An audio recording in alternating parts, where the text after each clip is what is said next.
Rien n'est encore perdu pour les défenseurs de l'environnement et la santé. Le succès de la pétition demandant l'abrogation de la loi du plomb pourrait ralentir l'application de cette loi. Il faut aller beaucoup plus loin, on va dire 1 million, 2 millions de signatures pour forcer les autorités, le pouvoir, à abroger, à abandonner cette loi. Et nous disons à Génération Écologique nous demandons au président de la République qu'il ne promulgue pas cette loi. Parce qu'il a la possibilité de le faire, c'est dans la Constitution. Donc il a vu la mobilisation citoyenne, il a vu la colère du peuple, la colère des citoyennes et des citoyens, à lui de ne pas promulguer cette loi.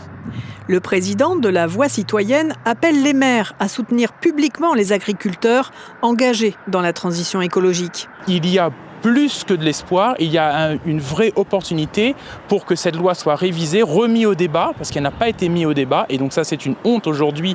C'est de la loi du mensonge d'abord, parce que le sénateur Duplon l'a dit à la télévision à plusieurs reprises qu'elle n'était pas toxique. Or qu'aujourd'hui l'ANSES dit bien que les substances qui vont être libéralisées sont toxiques pour la santé humaine, pour les sols, pour l'ensemble des êtres vivants de cette planète. Aujourd'hui il y a quand même un recours qui a été déposé. C'est une attaque en règle contre la charte de l'environnement qui a été votée il y a 20 ans. Donc nous avons bon espoir qu'elle n'arrive même pas entre les mains du président de la République aujourd'hui. Le Conseil constitutionnel invalidera-t-il la loi ?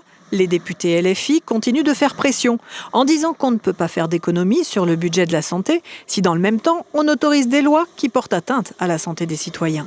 Et pourquoi pas proposer une autre loi qui abroge cette loi ou qui modifie cette loi en profondeur.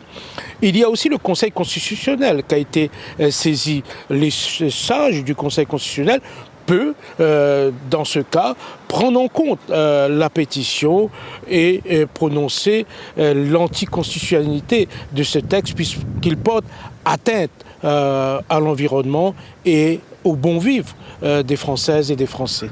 Sur le marché du chaudron, les apiculteurs tentent de survivre. Dans un environnement de plus en plus hostile, ils n'ont plus qu'une parade. Nos abeilles à nous, elles sont sur des terrains privés.